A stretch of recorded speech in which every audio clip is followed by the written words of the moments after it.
1969 সাল বাঙালি বিরচিত এক সংগ্রামের মাধ্যমে কারাগার থেকে বের করে আনলো বাঙালির অবিসংবাদিত নেতা শেখ মুজিবুর রহমানকে। তথাকথিত আগরতলা ষড়যন্ত্র মামলার অভিযোগে পাকিস্তান সরকার এক প্রহসনমূলক বিচার করছিল শেখ মুজিবুর রহমান সহ সামরিক বেসামরিক বাঙালি কিছু লোকের। কিন্তু বাংলার মানুষ এই মামলা এবং বিচার গ্রহণ করেনি। শুধু তাই নয়, এই মামলা এবং বিচারের বিরুদ্ধে তীব্র গণ আন্দোলন করে বাঙালিরা পাকিস্তান সরকারকে বাধ্য করলো এই মামলা প্রত্যাহার করতে এবং শেখ মুজিব সহ সকল অভিযুক্ত ব্যক্তিকে নিঃশর্ত মুক্তি দিতে। তখন বাংলাদেশ ছিল পাকিস্তানের উপনিবেশ। আমাদের এই দেশের নাম ছিল পূর্ব পাকিস্তান। স্বাধীনতার পরেই আগরতলা ষড়যন্ত্র মামলার অভিযুক্ত ব্যক্তিদের সাথে মিলেমিশে যতটুকু জানা যায় তা হলো, পাকিস্তান যে আমাদের উপনিবেশ বানিয়ে রেখেছিল এবং ধর্মের নামে বাঙালিদের শোষণ করেছে, এটা তারা স্পষ্ট বুঝতে পেরেছিল। ঔপনিবেশিক শোষণ এবং বাঙালিদের, বিশেষ করে বাঙালি সৈনিকদের বঞ্চিত করার বিষয়গুলো পাকিস্তান সামরিক বাহিনীর অন্তর্ভুক্ত বাঙালিদের মধ্যে কানাঘুষা চলছিল। পাকিস্তান সেনাবাহিনীর বাঙালি সৈনিকরা তাদের প্রাপ্য পাওনা নিয়ে ভাবতে আরম্ভ করেছিল। ঠিক এমন মুহূর্তে পাকিস্তান সরকার শেখ মুজিব সহ সামরিক বেসামরিক বাঙালিদের গ্রেপ্তার করে এবং আগরতলা ষড়যন্ত্র মামলা সাজায়। এই মামলায় অভিযুক্তরা পাকিস্তান থেকে বাংলাদেশ স্বাধীন করবে এইরকম কোনো কঠিন সিদ্ধান্ত সেই সময় নেয়নি, তবে ক্রমশ নিজেদের অধিকার সম্পর্কে সচেতন হয়ে পড়ছিল। এই মামলায় এমন অভিযুক্ত ছিলেন যিনি কিছুই জানতেন না, শুধু বাঙালি হওয়ার কারণে মূলত অভিযুক্ত হয়েছিলেন। পাকিস্তান আমাদের অধিকার সচেতনতাকে অঙ্কুরে ধ্বংস করে দেওয়ার জন্য এই আগরতলা ষড়যন্ত্র মামলার সূত্রপাত করেছিল। এমন অনেক অভিযুক্ত ছিলেন যারা ঢাকা ক্যান্টনমেন্টে আসামির কাঠগড়ায় দাঁড়ানো ছাড়া শেখ মুজিবকে আর কখনো দেখেননি। এক প্রত্যুষে পাকিস্তান থেকে বাংলাদেশকে স্বাধীন করে ফেলার এমন কোনো স্পষ্ট পরিকল্পনা বা সিদ্ধান্ত অভিযুক্তদের কারোরই কখনো ছিল না বলে আগরতলা মামলার প্রায় অভিযুক্তদের কাছ থেকেই জানা যায়। অভিযুক্তদের প্রায় সকলেই বলেন, বাঙালিদের অধিকার থেকে বঞ্চিত রাখা এবং নির্যাতনের জন্যই মূলত পাকিস্তান সরকার তিলকে তাল বানিয়ে এই আগরতলা মামলা দায়ের করেন। পূর্ব পাকিস্তানের বাঙালিরা পাকিস্তানের বিরুদ্ধে বিরোচিত গণ আন্দোলনের মাধ্যমে শেখ মুজিব সহ অভিযুক্ত সকলকে মুক্ত করে আনে। 1969 সালে ছাত্রনেতা তোফায়েল আহমেদের সভাপতিত্বে অনুষ্ঠিত এক ছাত্র জনতার বিশাল সভায় শেখ মুজিবকে বঙ্গবন্ধু উপাধি দেওয়া হয়। 1970 সালে পাকিস্তান সরকার জাতীয় পরিষদ এবং এর প্রাদেশিক পরিষদের নির্বাচন ঘোষণা করে। মুসলিম জননেতা মাওলানা আব্দুল হামিদ খান ভাসানীর নেতৃত্বে কিছু সংখ্যক বামপন্থী রাজনৈতিক নেতা নির্বাচন বর্জনের জোরালো আহ্বান জানান। মুসলিম জননেতা মাওলানা ভাসানীর বক্তব্য ছিল, পাকিস্তানি সরকারের নির্বাচনী ফাঁদে পা না দিয়ে পূর্বাঞ্চলকে স্বাধীন করার সংগ্রাম শুরু করা উচিত। তাদের স্লোগান ছিল, নির্বাচনে লাথি মারো, পূর্ব বাংলা স্বাধীন করো। অপরদিকে বঙ্গবন্ধু শেখ মুজিবুর রহমান নির্বাচনে অংশগ্রহণের পক্ষে ছিলেন এবং তিনি জনগণকে নির্বাচনে অংশ নেওয়ার আহ্বান জানান। জনগণ বঙ্গবন্ধুর আহ্বানে অভূতপূর্ব সাড়া দিল। গোটা পূর্ব পাকিস্তানে বঙ্গবন্ধু এবং তার দল আওয়ামী লীগের পক্ষে নির্বাচনী জোয়ার বয়ে গেল।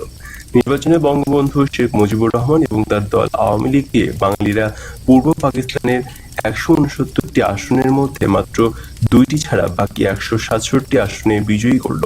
মোট ভোটে শতকরা 92টি ভোট বঙ্গবন্ধু এবং তার দল পেলেন। বঙ্গবন্ধু শেখ মুজিবুর রহমান সারা পাকিস্তানের সংখ্যাগরিষ্ঠ নেতা হলেন। পাকিস্তানের তৎকালীন রাষ্ট্রপতি জেনারেল ইয়াহিয়া খান বঙ্গবন্ধু শেখ মুজিবকে পাকিস্তানের ভাবী প্রধানমন্ত্রী হিসেবে অভিহিত করলেন, কিন্তু পশ্চিম পাকিস্তানের সংখ্যাগরিষ্ঠ নেতা জুলফিকার আলী ভুট্টো এবং পাকিস্তানের প্রেসিডেন্ট জেনারেল ইয়াহিয়া খান বঙ্গবন্ধুকে প্রধানমন্ত্রিত্ব এবং তার দল আওয়ামী লীগকে পাকিস্তানের ক্ষমতা না দেওয়ার নানান চক্রান্ত শুরু করলেন। পূর্ব পাকিস্তানের রাজনৈতিক পরিস্থিতি হলো আগ্নেয়গিরির মতো। বাঙালিরা চরম উৎকণ্ঠিত, উত্তেজিত। রাজপথে মিছিলে মিটিং প্রকম্পিত। ঘরে ঘরে মানুষের উদ্বেগ, উৎকণ্ঠা। সমগ্র বাঙালি কেবল তাকিয়েছে জাতির অবিসংবাদিত নেতা শেখ মুজিবুর রহমানের দিকে।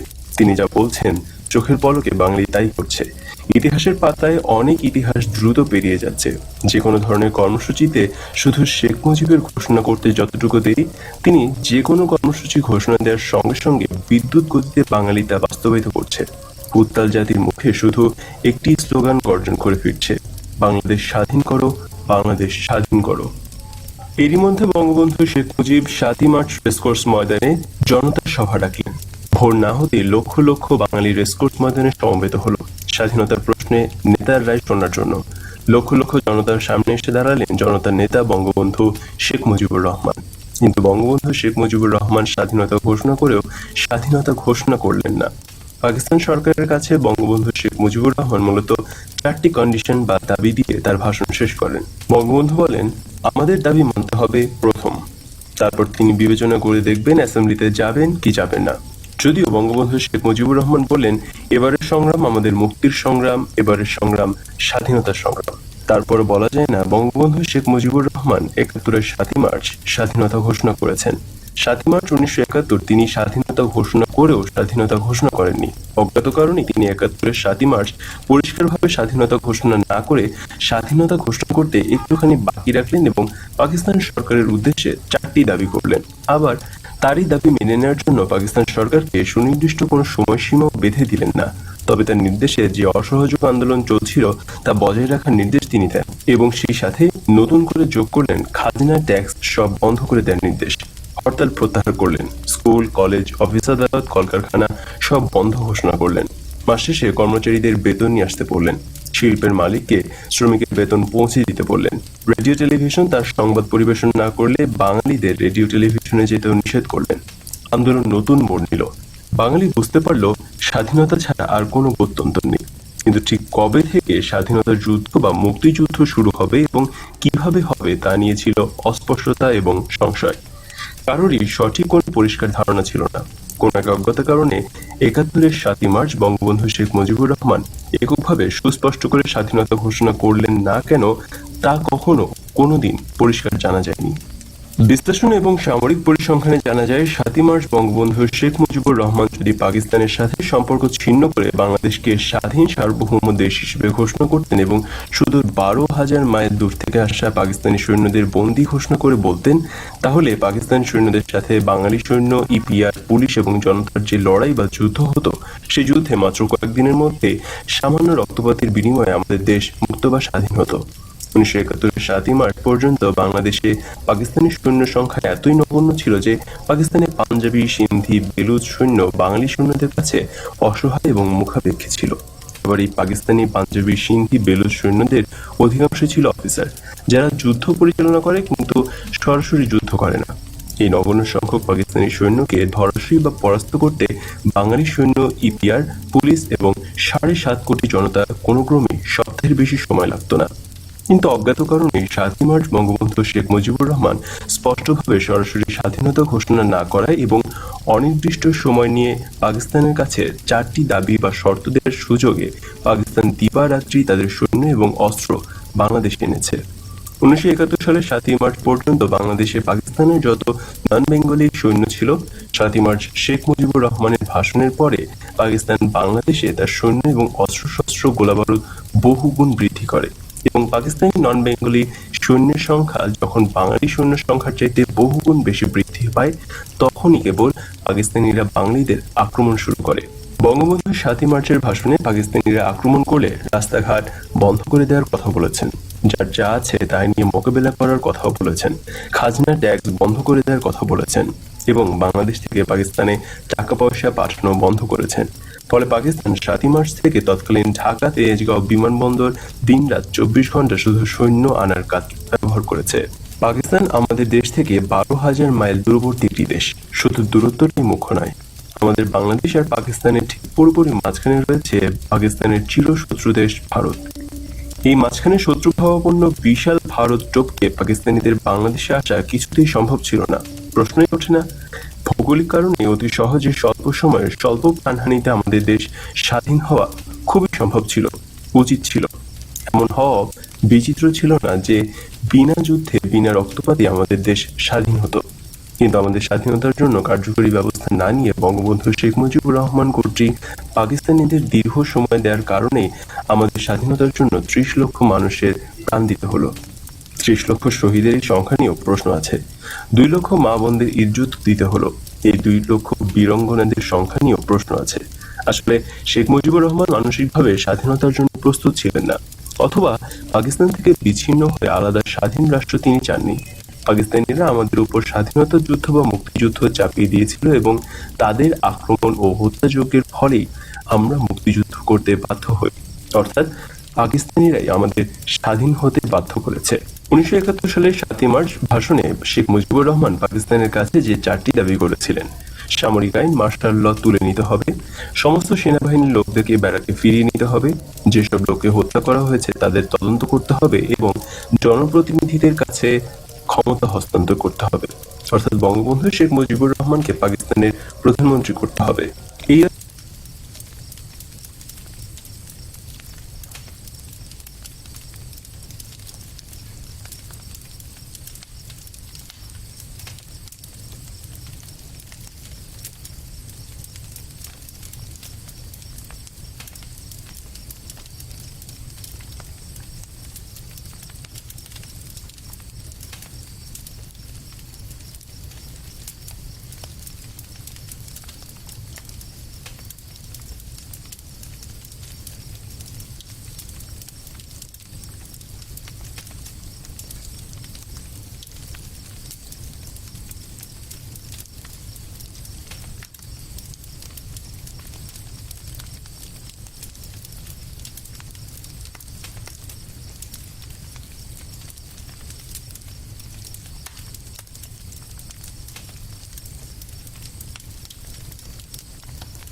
ঐক্যবদ্ধ পাকিস্তানের প্রতি শেখ মুজিবুর রহমানের ছিল পূর্ণ আনুগত্য।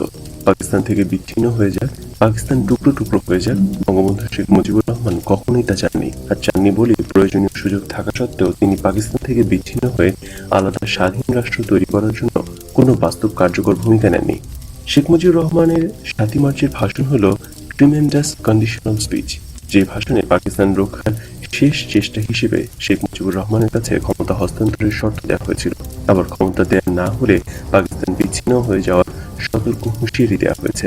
৭ই মার্চে বঙ্গবন্ধু শেখ মুজিবুর রহমানের ভাষণ ছিল বিশ্বের ইতিহাসে অদ্বিতীয় এক অনন্য ঐতিহাসিক ভাষণ, যে ভাষণে তিনি স্বাধীনতা ঘোষণা করেও স্বাধীনতা ঘোষণা করেননি। সে কারণেই আমাদের স্বাধীনতার ঘোষণার তারিখ বা দিন এবং স্বাধীনতার ঘোষক নিয়ে চির বিতর্ক। আমরা ২৬শে মার্চে স্বাধীনতা দিবস হিসেবে পালন করি, তার মূল কারণ হলো ২৫শে মার্চ দিবাগত রাত ১২টার পর পাকিস্তান সেনাবাহিনী ঘুমন্ত বাঙালির উপর পৈশাচিক আক্রমণ এবং গণহত্যাযজ্ঞ শুরু করে। ২৫শে মার্চ দিবাগত রাতে অর্থাৎ ঘড়ির সময় অনুযায়ী ২৬শে মার্চের প্রথম প্রহর ধরা হয় বলেই ২৬শে মার্চকে আমরা স্বাধীনতা দিবস হিসেবে পালন করি। প্রকৃতপক্ষে পাকিস্তানি সৈনিকদের আক্রমণ আর ঘড়ির সময়ে সব নিয়ে ২৬শে মার্চকে স্বাধীনতা দিবস ধরা হয়। এই হিসেবে বলি, পাকিস্তানিরা আমাদের ২৬শে মার্চের আগে অথবা পরে যে কোনো দিন আক্রমণ করত, তাহলে সেই দিনটি আমাদের স্বাধীনতা দিবস হিসেবে চিহ্নিত হতো। সত্যি কথা বলতে কি, কেউই সঠিক সময়ে পূর্ণাঙ্গ রূপে আমাদের স্বাধীনতা ঘোষণা করেনি।